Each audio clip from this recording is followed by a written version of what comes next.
C'est un privilège pour moi de me retrouver devant vous ce matin, au début de cette nouvelle année, et de partager avec vous la parole de Dieu. Je commence par une question ce matin.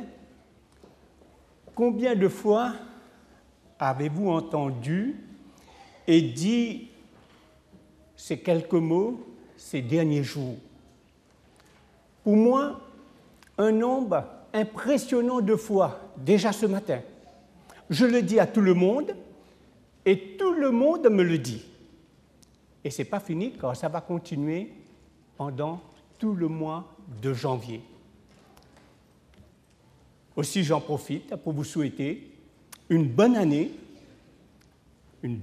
à chacun de vous, une bonne année à tous ceux qui nous regardent à travers leur petit écran. Tous mes vœux de bonheur, que cette année 2013 soit vraiment heureuse et bénie pour chacun de vous. Bonheur. Nous n'arrêtons pas de le dire depuis quelques jours déjà. Heureuse année. Alors je me suis posé la question, qu'est-ce que le bonheur finalement? C'est vrai que Claudine en a parlé un peu aux enfants ce matin. Qu'est-ce qu'une heureuse année? C'est vrai aussi que nous sommes tous à la recherche du bonheur, et spécialement en ces temps de fête. Tout le monde l'espère pour soi-même, mais aussi pour les autres, particulièrement pour ceux qu'on aime. Je ne sais pas si vous l'avez remarqué, il y a quelque temps déjà, un slogan du club Med. Ce slogan dit, ou plutôt était écrit, « être-re ». C'est un subtil jeu de lettres qui veut dire beaucoup de choses, mais une des choses qui vient à l'esprit est bien être heureux. Être heureux. Donc, en d'autres mots, partez au Club Med et vous serez heureux. Allez skier avec le Club Med et vous serez heureux. Une année qui commence avec le Club Med, sera forcément une année heureuse. C'est vrai que les publicités plutôt, sont très riches dans ce genre de discours. Tous les produits qu'elles proposent sont là pour nous rendre heureux, comme ces pubs pour les banques qui vous font crédit en un temps record, pour que vous puissiez vous acheter le jour même, s'il le faut, la voiture, le téléphone, tablette tactile, l'ordinateur ou même le voyage. Tout ça pour vous rendre heureux. Bien sûr, la période de Noël et le Nouvel An intensifient encore cette course au bonheur. C'est vrai que c'est une période de l'année où il est important d'être heureux. Et bien sûr, on fait tout pour.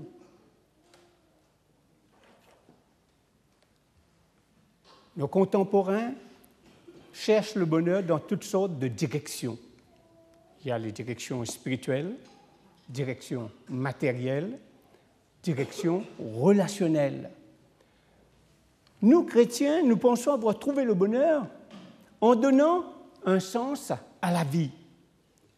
Et je crois d'ailleurs fermement que nous avons trouvé ce bonheur dans la personne de Jésus-Christ, notre Seigneur, qui nous donne d'ailleurs sa joie en abondance. Mais il reste pourtant quand même à savoir à quoi ce bonheur ressemble. Est-ce le bonheur que cherchent nos contemporains que nous avons en Christ?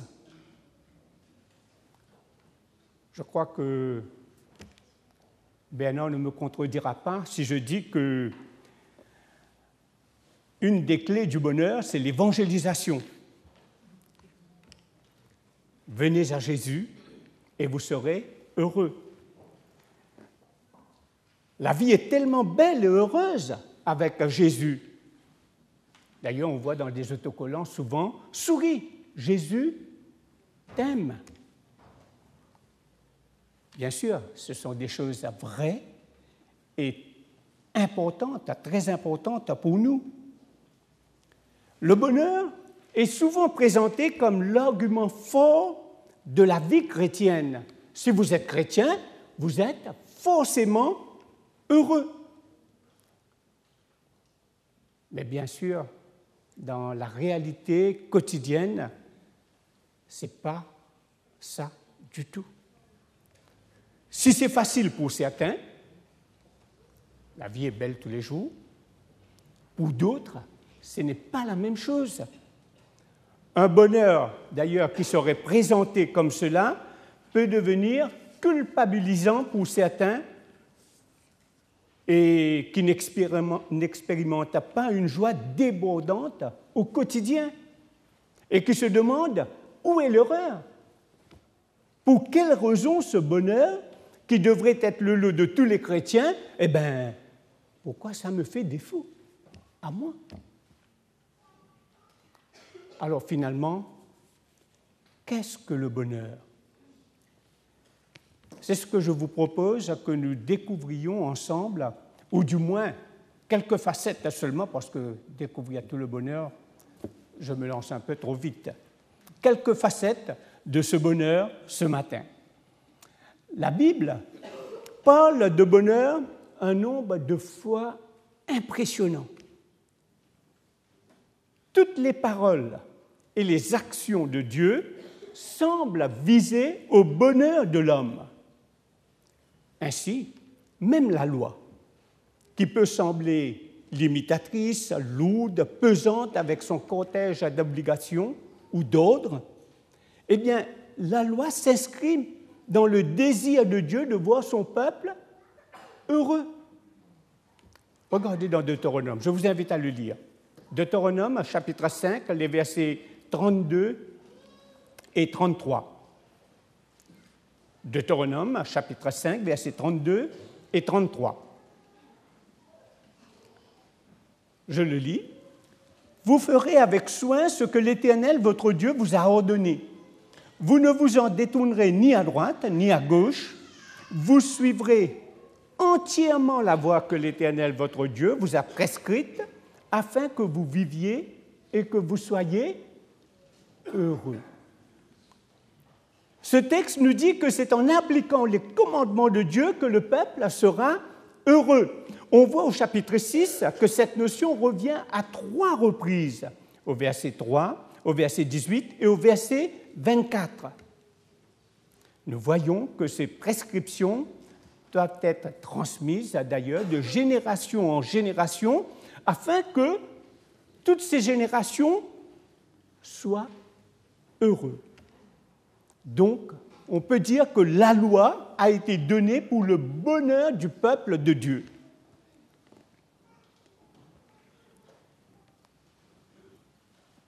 Plusieurs siècles plus tard, le psalmiste dit la même chose, par exemple, dans le psaume 119, versets 1 et 2. « Heureux ceux qui sont intègres dans leur voie, qui marchent selon la loi de l'Éternel. Heureux ceux qui gardent ses préceptes, qui le cherchent de tout leur cœur. » La loi, la fidélité à l'Éternel est source de bonheur ou garante de bonheur. Alors on peut se poser cette question, et c'est légitime, mais qu'est-ce que ce bonheur? Le psalmiste d'ailleurs ne fait pas que chanter des louanges, c'est bien dans les psaumes qu'on trouve quelques-unes des plaintes et des lamentations les plus profondes, quelques-uns des cris de détresse les plus déchirants adressés à l'Éternel. Nous savons tous que la vie chrétienne n'est pas un tapis de roses ou un long fleuve tranquille où tout serait facile, glorieux, sans souffrance et sans échec. Alors, encore une fois, qu'est-ce que ce bonheur que le Seigneur nous promet? C'est au travers de ce tableau un peu flou qui mêle bonheur et peine qu'il faut tenter de nous frayer un chemin à la lumière de la parole de Dieu. Au début de la prédication, on vous a lu les béatitudes. Et quand on regarde ces béatitudes, on se dit Jésus n'aimait pas de nouvelles lois qui pourraient nous rendre heureux. Il ne dit pas il faut faire ceci, il faut faire cela dans les béatitudes. Il ne propose pas un traité de morale ou de bonne conduite qui nous garantirait le bonheur. Il ne propose pas non plus de clés infaillibles pour trouver le bonheur. Il n'invite même pas à la recherche du bonheur comme font un bon nombre de nos philosophes. Non. Jésus promulgue le bonheur. Il déclare ce qu'est le bonheur. Ça surprend. Je suis sûr que ça vous surprend. Quelqu'un qui vient vers vous et qui vous dit tout simplement « Toi qui pleures, vous avez les larmes, tu es heureux. Toi, tu es heureux. Tu pleures, mais tu es heureux. » Je ne parle pas de cette pleure qui parfois jaillissent parce que nous sommes trop contents, trop heureux d'avoir eu quelque chose. Non, je parle bien de la peine, des peines que nous pouvons avoir. Et où Jésus déclare « Tu es heureux ». Le bonheur que Jésus déclare n'est pas forcément celui qu'on cherche.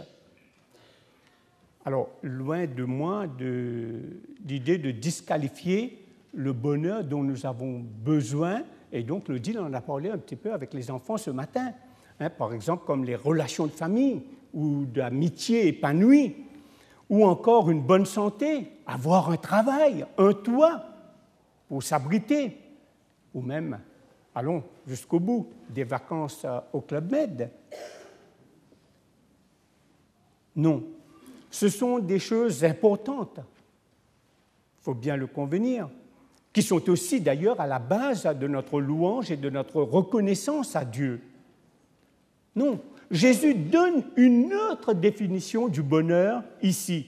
Dans ce texte des Béatitudes, eh bien, il donne une définition qui ne nous fait pas oublier ce bonheur dont je viens de parler, mais qui nous ouvre. Il nous ouvre à une autre dimension du bonheur. Qu'est-ce qu'il dit? Heureux les pauvres en esprit, quand le royaume des cieux est à eux. Verset 3. Heureux ceux qui pleurent, car ils seront consolés. Heureux. Heureux ceux qui ont faim et soif de justice, car ils seront rassasiés. Verset 6. Heureux ceux qui sont persécutés à cause de la justice, car le royaume des cieux est à eux. Verset 10. Le Christ présente dans ces textes le bonheur autrement. Jésus heurte ici de front l'idée que le bonheur est lié à ce qu'on a acquis. Je parle pour moi, peut-être, par exemple, mon ordinateur. Non. Ce n'est pas ça qui me rend heureux. Il parle d'autre chose. C'est vrai, il ne parle pas ici d'ascétisme strict, c'est-à-dire une vie austère ou de privation. Non. En fait, dans lequel on choisit délibérément de se priver pour parvenir au bonheur. Non, ce n'est pas ça. Si nous sommes déclarés heureux, c'est parce que le royaume des cieux est à nous. Heureux ceux qui sont persécutés à cause de la justice, quand le royaume des cieux est pour eux. Heureux les pauvres en esprit, quand le royaume des cieux est pour eux. Si nous sommes déclarés heureux, c'est parce que le royaume des cieux est à nous. Nous possédons quelque chose que personne ne peut nous prendre, pas besoin d'acheter ou de faire quelque chose pour l'avoir. Heureux ceux qui sont doux, car ils hériteront la terre. Jésus nous rappelle, avec ses béatitudes, que le bonheur vient de Dieu et que personne ne peut conquérir le bonheur, tout comme le royaume de Dieu. On l'hérite de la part de notre Père céleste et on ne se l'arrache pas. Heureux ceux qui sont doux quand ils hériteront la terre. On ne se l'arrache pas. Ainsi, ce sont les doux qui hériteront la terre. Le don du royaume de Dieu est toujours une grâce, quelque chose que Dieu nous donne gratuitement. Alors on peut dire que le bonheur est aussi un don de Dieu. Jésus nous présente aussi le bonheur comme un changement de vision, notre façon de voir, comme une nouvelle orientation de la vie, une nouvelle façon de comprendre le bonheur. Jusqu'à présent, on avait tendance à vouloir acquérir le bonheur, à vouloir aller le chercher, à faire quelque chose pour le posséder. Mais là, Jésus nous propose autre chose, une autre vision où nous avons besoin d'être remplis de l'Esprit Saint pour ce changement profond de l'évaluation que nous faisons du bonheur. Finalement, quand on regarde bien ces béatitudes, le bonheur que Jésus présente n'est pas passif, mais profondément actif. Nous imaginons souvent le bonheur comme la satisfaction de tous nos besoins et de tous nos désirs. Et une fois que tous nos désirs sont satisfaits, on peut enfin se reposer et profiter. Légitime. Et le bonheur semble résider presque entièrement dans cette inactivité. Et je peux développer, et je m'abstiendrai ce matin. L'exemple, tout simplement, des vacances au soleil est parlant. Le bonheur, c'est quoi? C'est d'être étendu sur une plage, dans son hamac, avec un grand verre de jus bien frais à portée de main. Et pourtant, au verset 7 et 9, qu'est-ce qu'il est dit? « Heureux les miséricordieux, car ils obtiendront miséricorde. Heureux ceux qui procurent la paix. » Donc, il y a quelque chose à faire. Heureux ceux qui procurent la paix quand ils seront appelés fils de Dieu. Le bonheur chrétien, comme vous vous en doutez, est très éloigné de ce modèle dont je vous ai parlé sur la plage. Le bonheur chrétien pousse à l'action. Le bonheur n'est pas individualiste ou égocentrique, mais résolument tourné vers l'autre. Le bonheur est un engagement au service du prochain. Quel programme pour cette année nouvelle? Heureux les miséricordieux, heureux ceux qui procurent la paix. Le bonheur est pour ceux qui travaillent à la paix et qui sont doux, humbles, qui s'intéressent aux autres, ceux qui vivent l'amour de l'Évangile. Sont heureux finalement ceux qui cherchent le bonheur des autres et non le leur premièrement. Tout un programme. Pour conclure cette méditation ce matin, j'aimerais revenir tout simplement à Jésus-Christ, à son exemple. Il nous donne un exemple du bonheur, un bonheur mis en action qui se décentre de lui-même pour se centrer sur les autres, pour se centrer sur Dieu. Le bonheur, c'est de vivre en harmonie avec Dieu, de vivre en harmonie avec les autres et de vivre en harmonie avec soi-même. D'ailleurs, Jésus ne dit-il pas « Il y a plus de bonheur à donner qu'à recevoir » C'est le bonheur. Il n'y a plus de bonheur à donner qu'à recevoir.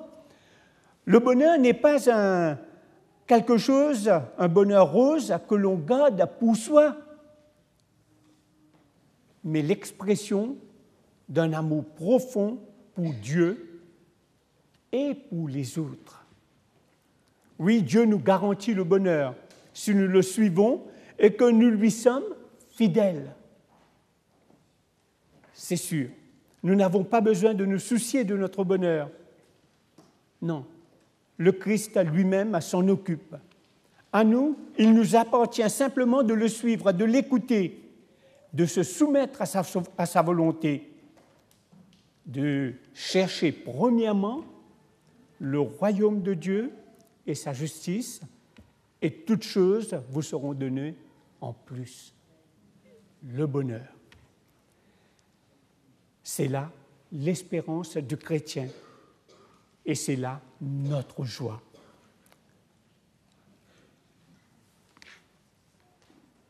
Vous connaissez le tournesol. Quand on va à la campagne, on en voit dans les champs.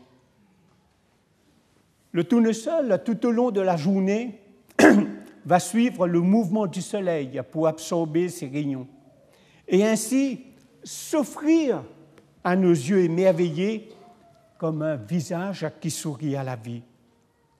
Ce que je vous invite ce matin, c'est que nous soyons comme ces tournesols, toujours et sans cesse tournés vers le Christ, source de bonheur, pour ainsi comprendre et vivre le message de l'Évangile et des béatitudes. Tous mes vœux de bonheur pour cette année 2013. Que notre Seigneur vous bénisse et vous rende heureux. Amen.